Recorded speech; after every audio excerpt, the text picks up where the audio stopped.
Hello everyone, and welcome to the last class of this course. To finish, we are going to talk about how the study of human skeletons contributes to cultural heritage. The central idea of this class is, through the study of the world of the dead, the skeletons and the contexts, it is possible to reach the world of the living, for example, sex, age, activities, diseases, etc. And with this information about the individuals, it's possible to make inferences about the populations. So this leaves us to think about what we can know about cultural heritage with the study of the individuals and the population. There are a lot of things, for example, the population composition, population and cultural behaviors, occupation, diets, health and disease in the past, medical care, etc. And I thought that the best way to present you all of this is by showing you different studies about different topics. You don't have to know these examples for this week quiz. I just want you to see what is possible to do with information recovered from human remains. First, I'm going to present you a Neolithic town, and I will show you what it's possible to learn just by looking at the Funerary Anthropology. This place is called Çatalhöyük, and I don't know if I'm saying this correctly, but this is a Neolithic place that is located in Turkey. This was a town that inhabited between 3,500 to 8,000 people. This town has some characteristic houses that didn't have windows. They only had a hole in the ceiling that was used to enter the home, and all the houses were together, sharing the walls. As you can see here in this image, you see the hole in the ceiling. So the houses were simple, and they had a central room that had the woven and raised platforms, maybe to sleep, and then several smaller rooms that were used as storage. And besides the housework, the houses were also a social life center. And an interesting thing is that the house was also a place to bury the dead, under the floor, with houses having several individuals buried. In this image, you can see a reconstruction of the life in the houses of this place. You can see here the burials under the floor, and this is the main area of the house where their social life takes place. Regarding the funerary anthropology, the most frequent type of inhumation is primary and individual, but there are also cases of double and secondary inhumation, as well as reductions to reused inhumation place. The primary inhumations were very common for neonates and infants, and the secondary inhumations occurred exclusively with adolescents, adults, and older adults. The most frequent place of inhumation is in the central room of the house, but the neonates were often buried in the storage rooms. There appears to be no burial differences between age and sex distributions, except for the neonates. So in the case of neonates, they probably had a different type of funerary ritual, and there are two theories about their burial in the storage rooms. The first is that they were used for parents to mourn in a more private place. And the second is that the storage rooms represent the uterus as a source of growth and substance for babies, which is the function of the storage rooms. The position of the individuals in the grave is also interesting. They were buried in lateral decubitus, left or right, and sometimes in a fetal position, extremely bent, as you can see here in this image and in this one. There are two options for this position because it's impossible to stay in this position in a natural way. First, the bodies could be tied with ropes, and in this burial in here, they found possible evidence of ropes, and here you can see a reconstruction of the burial. And then the other option is by the fleshing, because with the soft tissues it's very hard to obtain that position. Some authors say that the bodies could be left for the fleshing by vultures that will leave the body only with tendons and ligaments, allowing the bending of the body. It also said that the defleshing of the bodies would help reduce the smell of decomposition within the houses. But these are only theories because there are no evidence of animal activity in the bones, although there are indirect evidences of the fleshing with vultures, for example with paintings. It's possible to know that the bodies were treated before the burial. They found evidence of baskets, rugs, pigments, and ropes. These images are reconstructions of burials using a basket and a rug. The use of basket, rugs, and pigments were more frequent in neonates, as you can see here in this reconstruction. And again, we see that these individuals had some different funerary ritual. Some authors made a study about possible relationships between the individuals buried in the same houses, but they didn't find any relation. So it's proposed that in this population, the biological relationships didn't have much importance in the burial place. And finally, about this place, it's also proposed that as the burials were inside the houses, this population may have had a good relation with the dead, and was important to remember the people that died. So as you can see, only by looking at the funerary anthropology of this place, it's possible to say a lot about this population. So now I'm going to show you two examples of cultural behaviors. And although we can consider almost everything a cultural behavior, these are some specific cases that are important in my opinion, because they show the ugliest part of the cultures. So I will present you two different situations. The first is about the enslaved Africans found at Lagos in Portugal. In 2009, there was an archaeological excavation in Lagos, and they found human skeletons in a deposit of urban waste that dates from 15th to 17th centuries. The remains were mixed with urban waste in a large pit, disrespecting the canonical burial traditions. Through the analysis of these individuals, mainly the characteristics of the skull, they found that they were Africans. Because of all of this, it's proposed that they were slaves. Lagos is a city by the sea and at the time was a major port of arrival for products and slaves, and then they were sold. For this case, it's important to note that after the slaves were bought, they were baptized so that they belonged to the Christian religion, and after this, they were buried following the canonical traditions. And also, the slaves who died on the boats were thrown to the sea. So it's proposed that these individuals arrived to Lagos and probably died shortly before being bought. So they were thrown like trash to the deposit of urban waste, which explains the unusual position that they were found, and as they weren't baptized, they didn't matter for the population. The second case that I want to show you is about three individuals that suffered from amputations to their hands and feet. These individuals were exhumed from a medieval necropolis from Estremoz in Portugal. The hands and feet were placed under or near the body, and the rest of the skeleton was in articulation. As you can see here in this field drawing, you see the skeleton in here in articulation, and then in here are the hands and the feet. The analysis of the cutted bones revealed that the lesions occurred around the time of death, so they are perimortem lesions. The symmetry of the cut marks suggests that the legs were straight and parallel to each other when the cuts were done. Furthermore, the forearm cut marks are oblique and were probably done from above, upward to downward, using an instrument like an axe or a sword. Several hypotheses were raised to explain the amputation of the hands and feet in these three individuals, being interpersonal violence and punishment the most accepted ones.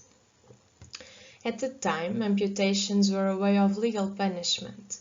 Also, it seems unlikely that the three individuals had the same type of amputation resulting from interpersonal violence. So this is probably a case of a legal punishment for some crime. And not that all the population behaviors are negative, we also see care for the dead, as we saw in the cases of Çatalhöyük. So now I have a study about activity patterns. As I told you in the last class, the enthesial changes can give us information about activity because physical efforts have an impact in them. I'm going to present you an article that studied two early medieval population groups from a place in Czech Republic. They were individuals from the castle and from its hinterlands, and the authors suppose that these two populations lived in different conditions. So, the hypothesis of this study is that the different socioeconomic conditions will be reflected in the enthesial changes, and the bones analyzed were the humerus, radio, cocci, and femur.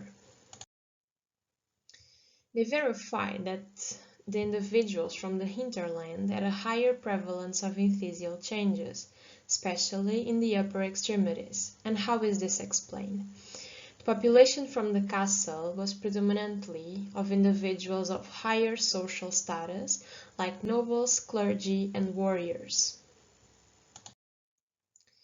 So males from the hinterland were probably exposed to physical stress frequently. This was probably related to two predominant activity types, building operations and activities related to farming. As I said, it was verified higher prevalence of enthesial changes in the upper limbs, and these changes are the ones that can give us information about the activities of the populations, because they aren't influenced by the locomotion. With the help of other archaeological and historical data, the authors proposed some activities that the population of the hinterland could do. The women could make things like grinding grains, carrying water, and weaving, as you can see here in this image. And the men could do things like building operations, fishing, carpentry, etc. And as you can see, all of these activities involve a lot of physical effort from the upper body. Not always is possible to associate enthesial changes to a certain activity, but when there are historical and archaeological data, we can have some possibilities. Here I have a case of my master dissertation that I wanted you to see because we were able to relate two traumas in an individual to possibly a single event.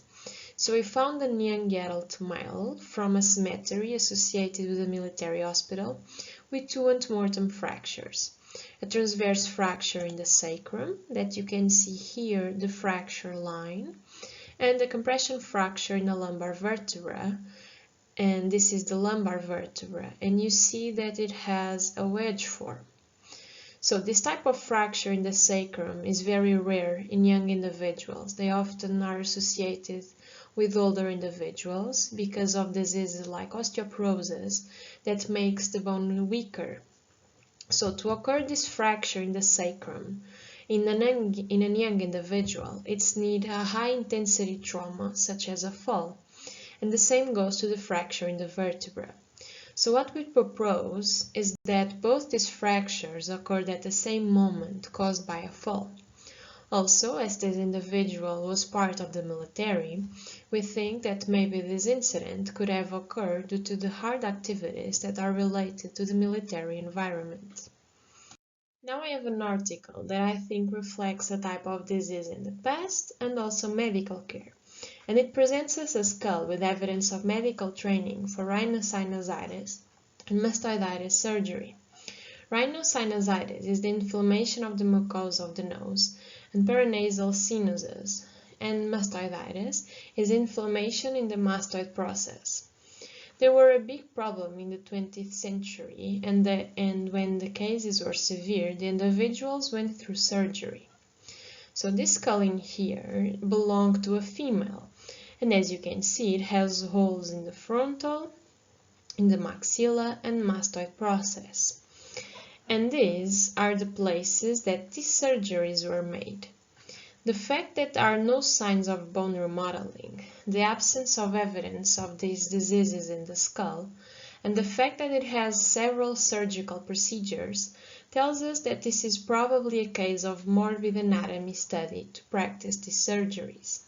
So we are seeing a skull that was probably used by students or doctors to gain experience in a surgery that solved a frequent problem at the time. So here we are going to apply the knowledge of diets into real populations and how we need other informations besides the isotopes to infer about diets. In this example, we will talk about 3 Aleutian islands, and these are located between the North American and Asian continents, as you can see here in this map. The islands are located in here, and you can see the values of the 3 islands of carbon and nitrogen, and they are very similar, so this tells us that they had a similar diet. Based only on the isotopes, we can say that the 3 populations had a high trophic level marine diet. So now we need to look at other informations about the place. First, they are islands, so there's proximity to the sea. Second, due to the climate, the region has a rich marine ecosystem with a lot of fish and marine mammals. Then, according to archaeological and historical data, these populations were totally dependent of the sea, eating seals, whales, sea lions, sea otter, and in small amount plants. And finally, there are evidence of kayaks made of wood, whalebone and skin, also spears and hooks also made of whalebone. So with all of this information, it's safe to say that these populations had a high trophic level marine diet. So you can see that all the data is important to support our conclusions about the diet with the isotopes.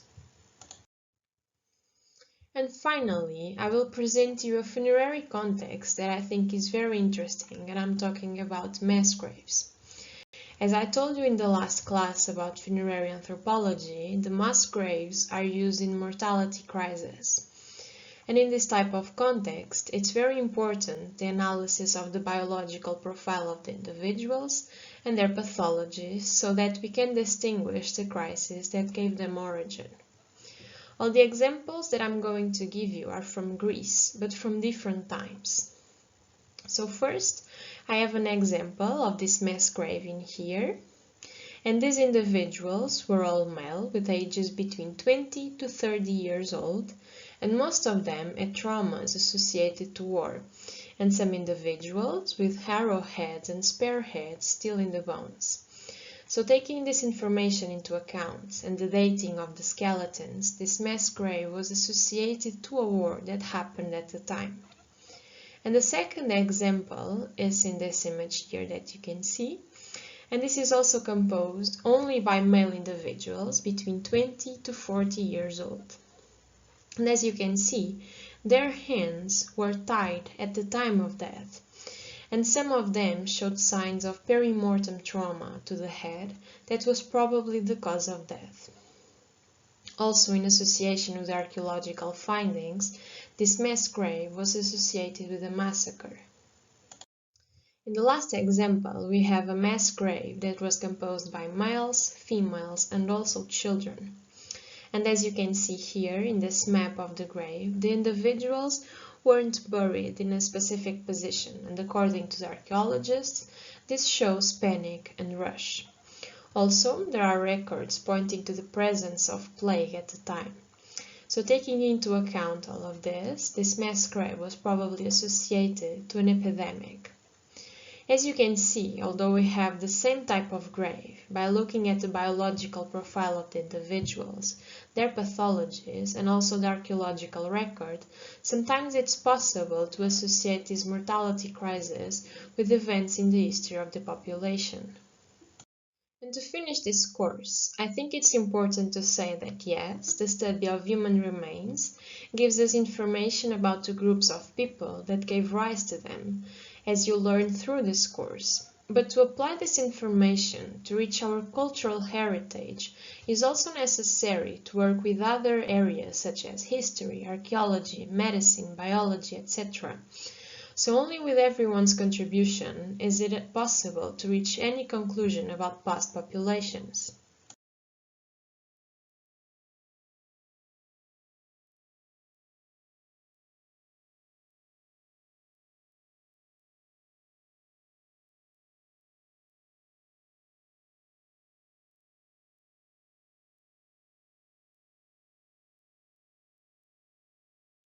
And this is it. I hope you liked this last class.